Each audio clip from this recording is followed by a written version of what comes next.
Big boss ಸ್ಪರ್ಧಿ ಹಾಸ್ಯ ನಟ ಗಿಲ್ಲಿ ಮೇಲೆ ಪೊಲೀಸರಿಗೆ ದೂರನ್ನ ನೀಡಿರುವಂತಹ ಕುಶಲ ನಮ್ಮೊಟ್ಟಿಗೆ ಇದ್ದಾರೆ, ಮಾತಾಡ್ಸೋಣ.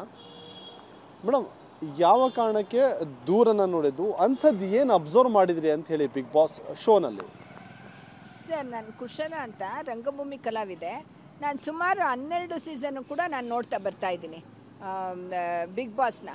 ನಾನು ನೋಡ್ತಾ ಬಂದಾಗ ಯಾವುದೇ ನನಗೆ ಇದು ಅನಿಸಿಲ್ಲ. ಅಲ್ಲಿ ಶ್ರುತಿ ಮೇಡಮ್ ಗೆದ್ದರು, ಮತ್ತು ವಿಜಯ ರಾಘವೇಂದ್ರ ಅವ್ರು ಗೆದ್ದಿದ್ದಾರೆ, ಪ್ರಥಮ ಮತ್ತು ಹಾಸ್ಯ ಕಲಾವಿದ ಮಂಜು ಮಂಜು ಅವ್ರು ಗೆದ್ದರು.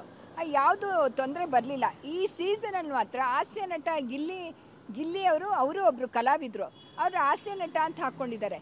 ಅವ್ರು ಎಲ್ಲೂ ಹಾಸ್ಯ ಕಾಣಿಸ್ತಾನೆ ಇಲ್ಲ ಒಳಗಡೆ.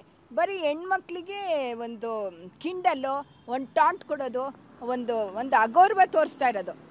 Taunt okay madam, okay sir, ಒಂದು ಇದೂ ಓಕೆ, ಆದರೆ ಅಗೌರವ ತೋರಿಸೋದು ಅದು ನನ್ನ ಸಹಿಸೋಕ್ಕಾಗಲಿಲ್ಲ ಅದನ್ನು. ಮತ್ತು ಸುದೀಪ್ ಸರು ಸ್ಟೇಜ್ ಮೇಲೆ ಬಂದು ಹೇಳಿದರು ಗಿಲ್ಲಿ ಈ ಥರ ಮಾಡಬಾರ್ದಾಗಿತ್ತು ಅಂತ. ಆದರೆ ರಿಷಾನ್ ಅವರು ಹೋಸಲಿ ಅದೇ ಬಾತ್ರೂಮ್ಗೆ ಹೋದಾಗ ಇವ್ರು ಕಾಯ್ತಾ ಇರ್ತಾರೆ ಗಿಲ್ಲಿ ಅವರು 5 ನಿಮಿಷದಲ್ಲಿ ಬರಬೇಕು ನೀನು ಅಂತ ಗಿಲ್ಲಿ ಅವ್ರು ಕೇಳ್ತಾರೆ. ಅವ್ರು ಕೇಳ್ತಾರೆ ಇಲ್ಲ 50 ಎಣ್ಸು ಬರ್ತೀನಿ ಅಂತ. ಇವ್ರು 5 ಎಣ್ಸ್ಬಿಟ್ಟು ಸೀದಾ ಹೋಗಿ ಒಂದು ಸೂಟ್ ಕೇಸಲ್ಲಿ ಹೆಣ್ಮಕ್ಳು ಪರ್ಸ್ನಲ್ಸ್ ಇರುತ್ತೆ, ಹೆಣ್ಮಕ್ಳು ಬಟ್ಟೆನ ಎತ್ತೋದು ಯಾರು ಅಧಿಕಾರ ಕೊಟ್ರಿ ಇವ್ರಿಗೆ? ಅಧಿಕಾರ ಯಾರು ಕೊಟ್ರಿ ಇದರಲ್ಲಿ? ಇದನ್ನು ಮಾಡಿದ್ದು ತಪ್ಪು ಅಂತ ಹೇಳ್ತೀನಿ. ಸರಿ, ಅದು ಒಂದು ಬಿಟ್ಬಿಡಿ. ನಿನ್ನೆ ಎಪಿಸೋಡ್ ನೋಡಿ, ರಾತ್ರಿ ಅಶ್ವಿನಿ ಅವರು ಸಾರಿ ಕೇಳಕ್ಕೆ ಬಂದಿರ್ತಾರೆ. ಯಾವುದೋ ಒಂದು ಅಲ್ಲಿ ಗೇಮ್ ನಡೆದಿರುತ್ತೆ, ಸಾರಿ ಕೇಳಕ್ಕೆ ಬಂದರೆ ಅಲ್ಲಿ ಅಗೌರವಾಗಿ ಕಾಲ್ ಮೇಲೆ ಕಾಲು ಹಾಕೊಂಡು ತೋರಿಸೋದು.